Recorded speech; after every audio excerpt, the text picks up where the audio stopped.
नमस्कार भाइयों, कैसे हैं आप लोग। आज हम लोग देखेंगे वैदिकोत्तर साहित्य को।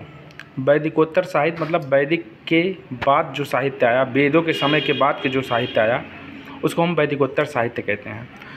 आपको पता होगा कि यदि नहीं पता है तो मैं आपको बताना चाहता हूँ कि सिंधु घाटी सभ्यता आपने सुना होगा, इंडस वैली सिविलाइजेशन जिसको कहते हैं। आज से 3,500 साल पहले, 3.5 क्या 4,500 साल पहले 2500 BC में, ठीक है, सिंधु घाटी सभ्यता का विस्तार हुआ, जिसमें हड़प्पा, मोहनजोदड़ो, उसके बाद फिर लोथल, राखीगढ़ी, कालीबंगा, सुतकांगेडोर और रामागुंडई और राखीगढ़ी, ये सब चीज़ें जो हैं स्थल पाए गए थे खुदाई के साक्ष्य पे। हमारे ऐतिहासिक काल को 3 भागों में बांटा गया है। नंबर 1 होता है प्रागैतिहासिक काल। प्रागैतिहासिक काल उसको कहते हैं कि इस समय खुदाई के साक्ष्यों के आधार पर सारी चीज़ें डिपेंड की जाती हैं। इस समय कोई लिखित साक्ष्य नहीं होता है। यदि लिखित साक्ष्य हो पर उसको पढ़ा नहीं गया हो तो उसे हम आद्य ऐतिहासिक काल कहते हैं। जैसे हड़प्पा और मोहनजोदड़ो का समय जो मैं बता रहा हूँ कि हड़प्पा और मोहनजोदड़ो के समय जो था वो आद्य ऐतिहासिक काल था, उसको इंग्लिश में प्रोटो हिस्ट्री काल कहते हैं। और तीसरा होता है ऐतिहासिक काल। ऐतिहासिक काल उसको कहते हैं कि जो खुदाई के साक्ष्यों के आधार पर भी प्राप्त हो, जिसका लिखित साक्ष्य भी प्राप्त हो और लिखित साक्ष्य पढ़ा भी गया हो। तो हमारे वेद जो है, आदि गुरु शंकराचार्य ने वेद को पढ़ा है। ये डायरेक्टली वेद को ना पढ़ के वेदांगों को पढ़ा गया था, ठीक है। तो वेद को समझाने के लिए वेदांग बनाए गए थे, इसलिए वैदिकोत्तर साहित्य इसको कहा जाता है। वास्तविकता में यदि देखा जाए तो ये ऐतिहासिक काल में हमारे यहाँ 1500 BC से लेकर के 1000 BC तक और 1000 BC से जो है 600 BC तक जो है वेदों का युग था। 1500 BC से 1000 BC तक, BC का मतलब होता है ईसा मसीह के जन्म से पहले, और ईसा मसीह के जन्म के बाद एडोनॉमिनल बोला जाता है, AD उसको बोला जाता है। तो जो वर्तमान में चल रहा है ये AD है। AD मतलब होता है सन, और जब एक AD आ जाएगा, एक AD से पीछे आप चलेंगे तो उसको हम BC कहेंगे। इसको हम कभी समझाने का आपको प्रयास करेंगे कि BC और AD में क्या अंतर है। फिलहाल आज हम लोगों का मुख्य फोकस जो है वो वैदिकोत्तर साहित्य है, इसलिए मैंने भूमिका बनाने के लिए आपको इतना बताया था। 4 वेद होते हैं जिसमें ऋग्वेद, समवेद, यजुर्वेद और अथर्ववेद होते हैं। इन वेदों को संस्कृत भाषा में है और आप समझ नहीं सकते हैं, इसलिए इनकी रचना, इनको समझने के लिए वेदांगों की रचना की गई थी, ठीक है। और वैदिक साहित्य वेदांगों को समझने के लिए बनाए गए हैं, वेदों को समझने के लिए बनाए गए हैं। तो वैदिक साहित्य कौन कौन से प्रकार के होते हैं? तो एक होता है आपका वेदांग, 6 वेदांग हैं, ठीक है। उसके बाद 6 वेदांग हैं और 4 उपवेद हैं, स्मृतियाँ हैं, उसके बाद 18 पुराण हैं और 2 महाकाव्य, रामायण और महाभारत हैं। इन्हीं के आधार पर वेदों को समझा जाता है। वास्तविकता में जो ऋग्वेद है, पहले शुरुआत में एक ही वेद था ऋग्वेद, उसके बाद फिर इसी से कुछ मंत्र टूट करके यजुर्वेद और जो है समवेद बने थे। ऋग्वेद के गायन को होता बोला जाता था, यजुर्वेद के गायन को अधर्यु बोला जाता था, और इसको जो है समवेद के गायन को गंधर्व लोग गाते थे, ठीक है।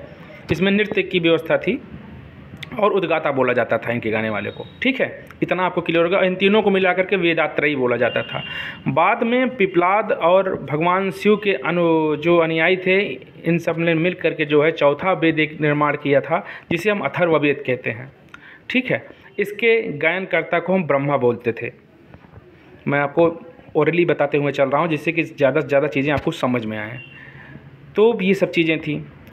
अब इन वेदों को समझने, ये विधि संस्कृत में थे इसलिए इनको समझ में तो कोई पा नहीं रहा था, तो इसे समझने के लिए वर्तमान समय में जो आया गया वो वेदांग आए, उपवेद आए, स्मृतियाँ आई, पुराण आए और महाकाव्य आए। आई होप आपको इतना क्लियर हुआ होगा। आगे बढ़ते हैं। तो आज हम इनमें से 6 वेदांग हैं, इन वेदांगों पर चर्चा करेंगे। वेदों के अंग जिसको बोला जाता था, उन वेदांगों को व्यापक तौर पर हम चर्चा करेंगे, ठीक है। तो मैंने देखा इसमें यहाँ वेदांग लिखा है, 6 संख्या इनकी। शिक्षा है, ज्योतिष है, छंद है, व्याकरण है, निरुक्त है और कल्प है। शिक्षा, ज्योतिष, छंद, व्याकरण, निरुक्त, कल्प, 6 ऐसे वेदांग हैं जो वेदों को समझने के लिए बनाए गए थे। जैसे अब आपको मैं ऊपर लेके जा रहा हूँ, जैसे कल्प पे आपने कल्प पे चर्चा किया, ये कल्प है, ये आप देखिए कल्प है। अब कल्प पे आपको चर्चा करनी है तो आप कल्प के ऊपर आएंगे, ये रहा कल्प। कल्प में बताया गया है कि ये देखिए कर्मकांड एवं सामाजिक नियम इसमें थे। और कल्प जो था वो 3 सूत्रों में बटा हुआ था, गृह सूत्र, स्रोत सूत्र और धर्म सूत्र। कल्प 3 सूत्रों में बटा था, गृह सूत्र, स्रोत सूत्र और धर्म सूत्र। गृह सूत्र में सुलभ सूत्र थे। ऊपर देखिए, यहाँ पर आप थोड़ा, मैं आपको ऊपर ले जा रहा हूँ, ये देखिए जो यहाँ पर है स्रोत सूत्र, सूत्र को हम सूत्र को बोलते थे सुलभ सूत्र। इसमें यज्ञ वेदिका नाप जोक कर बनाया जाता था। आपको पता होगा कि जब ऋग्वेद के मंत्रों का उच्चारण होता था तो उस समय इस आकार पर यज्ञ बनाए जाते थे। कुछ इस प्रकार के चौखंडे यज्ञ बनाए जाते थे, कुछ इस प्रकार के बनाए जाते थे, ठीक है, कुछ इस प्रकार के बनाए जाते थे। तो यज्ञों को बनाने का अपना अपना एक महत्व था, क्योंकि अलग अलग प्रकार के यज्ञ बना के अलग अलग मंत्रों का उच्चारण किया जाता था। तो इस यज्ञ को बनाने में, नाप जोक करने में स्रोत सूत्र का प्रयोग किया जाता था। इसे हम सुलभ सूत्र भी कहते थे, ठीक है। आगे बढ़ते हैं। दूसरा, एक सेकंड, उसके बाद यहाँ पर देखिए दूसरा होता है गृह सूत्र। गृह सूत्र में आपको पता होगा कि 8 विवाह हैं। आपको 8 विवाह क्लियर होगा, विवाहों पर चर्चा करेंगे। 16 संस्कार हुआ करते थे। भाई जब बच्चा पैदा होता था तो उसके 16 संस्कार होते थे, उसका 8 विवाह होता था और वर्ण, उसके बाद इतना था। और इसके प्रवर्तक कौन थे? तो अश्वयायन थे। अश्वयायन जो ऋषि थे इसके प्रवर्तक थे, ठीक है। उसके बाद इसी यहाँ धर्म सूत्र था। धर्म सूत्र में वर्ण व्यवस्था भी बताई गई थी। ब्राह्मण, क्षत्रिय, वैश्य, शूद्र की वर्ण व्यवस्था बताई गई थी।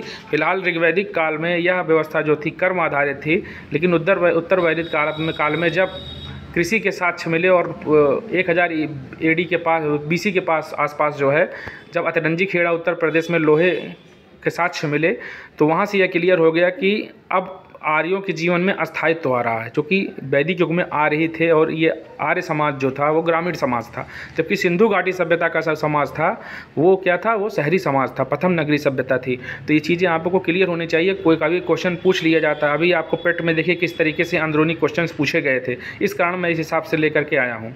आगे बढ़ते हैं। तो ये हो गया आपका कल्प। अब उसके बाद देखिए यहाँ पर निरुक्त, दूसरा होगा निरुक्त। दूसरा वेदांग निरुक्त। निरुक्त में क्या कह रहा है? व्युत्पत्ति छंद थी ये, और महाकश्यप ऋषि ने इसका प्रयोग किया था। देखिए वास्तविकता में वेद के जो ऋचाएँ हैं, जो 1028 सूक्ति हैं ऋग्वैदिक काल में, ये कहाँ से आई? सूक्ति माने होती है अच्छी युक्ति। ये ऋषियों का रिसर्च है। उस समय के तत्कालीन जो ऋषि थे 1500 BC के आसपास के, तो वहाँ का रिसर्च था किस प्रकार से वनस्पतियाँ हैं, किस प्रकार से सामाजिक जीवन है, क्या खाया जाता था, क्या पिया जाता था, सारी चीज़ें हैं। और महर्षि कृष्ण द्वैपायन ने इसका संकलन किया हुआ है वेदों के रूप में, ऋग्वेद को, ठीक है। तो इसका मतलब ये नहीं है कि बहुत बड़ा हुआ था। आज का समाज जो है, हम लोग जो लिख रहे हैं वही चीज़ कल वेदों के रूप में लिखा जाता था। उस समय के तत्कालीन जो साइंस थी वो वेदों में लिखी जाती थी, साइंस एंड टेक। तो आप इसको जोड़कर पढ़ने का प्रयास करेंगे तो आई होप आपको कि बहुत ज़्यादा बढ़िया समझ आएगा। उसके बाद तीसरा यहाँ पर देखिए व्याकरण है। व्याकरण क्या होता है? व्याकरण भाषा विज्ञान हुआ करता था। तो 3 व्याकरण ग्रंथ जो है वेदों को समझने के लिए बनाए गए थे। नंबर 1 था पाणिनि का अष्टाध्यायी, दूसरा था पतंजलि द्वारा रचित अष्टाध्यायी पर टीका। पतंजलि ने जो है, पतंजलि किसके दरबार में रहते थे? आपको क्लियर हो बताइए कमेंट में, नहीं तो मैं बताऊंगा आगे चल के। पतंजलि के द्वारा अष्टाध्यायी पर जो है टीका लिखा गया था। उन्होंने टीका लिखा था, उस टीका का नाम था महाभाष्य। और कात्यायन का वार्तिक, कात्यायन ऋषि थे, उनका जो है वार्तिक जो था। ये 3 जो है भाषा विज्ञान, उस समय के तत्कालीन भाषा विज्ञान थे जो समझे जाते थे। सिंधु घाटी सभ्यता में आपको पता होगा कि ब्रिस्टोफोडन लिपि थी, जिसको समझने में भाव चित्रात्मक कला थी और आज भी उसको पढ़ा नहीं जा सका, इसलिए उसको प्रोटो हिस्ट्री में रखा गया है, आदि ऐतिहासिक काल में रखा गया है, ठीक है। साक्ष्य तो मिले हैं लिखे हुए, लेकिन उसको हम आज तक पढ़ नहीं पाए, इसलिए आदि ऐतिहासिक काल है वो। और ऐतिहासिक काल, अब इसको भाई देखिए व्याकरण है, इसको पढ़ ले रहे हैं। सबसे पहले जेम्स प्रिंसेप नाम के ऐसे थे विद्वान थे, इंग्लिश विद्वान थे, जिन्होंने जो है ब्राह्मी लिपि को पढ़ने का प्रयास किया था। अशोक का मास्की अभिलेख था, ठीक है। तो ये सब चीज़ें भी क्लियर होनी चाहिए। अलेक्जेंडर कनिंगम, उसके बाद जेम्स प्रिंसेप, और एक थे और याद नाम नहीं आ रहा, जो 3 लोग थे। तो उनके बारे में अलग से हम एक क्लास लेकर के आएंगे, कौन कौन किसने किसने क्या क्या किया, ठीक है। रॉबर्ट ब्रूसफुट कौन थे, ठीक है। पल्वरम तमिलनाडु में खोज किया था सबसे पहले रॉबर्ट ब्रूसफुट ने, क्या खोज किया था। तो वहाँ पर हथनौरा में क्या खोज किया हुआ था, और उसके बाद सोहन घाटी में, बेलन घाटी में, तो पाषाणकालीन चीज़ें हैं, वहाँ पर हम जब लाएंगे तो आपको वहाँ पर चर्चा करेंगे। ठीक है, अब अगला देखते हैं छंद। छंद क्या है, एक सेकंड। छंद जो होता था ये वैदिक पदों के सूत्र था, इसको पिंगल मुनि ने छंद शास्त्र में लिखा हुआ है। ठीक है, उसके बाद अगला था ज्योतिष, इसमें ग्रह नक्षत्र को बारे में बताया है, गार्गी संहिता, बृहत संहिता और नारद संहिता में। शिक्षा क्या था, तो शिक्षा में शुद्ध उच्चारण की बात कही गई है। तो आई होप ये चीज़ें समझ में आई होंगी, इतना मैंने जो है लिख करके आने का प्रयास किया। अगला हमारा जो उपवेद होगा, उपवेद आपको पता होगा कि आयुर्वेद होता है, उसके बाद गंधर्व वेद होता है, धनुर्वेद होता है और शिल्प वेद होता है। तो उपवेद पर भी हम चर्चा करेंगे, कौन कौन किसका वेद होता है। ठीक है, तो जय हिंद, जय भारत, नमस्कार।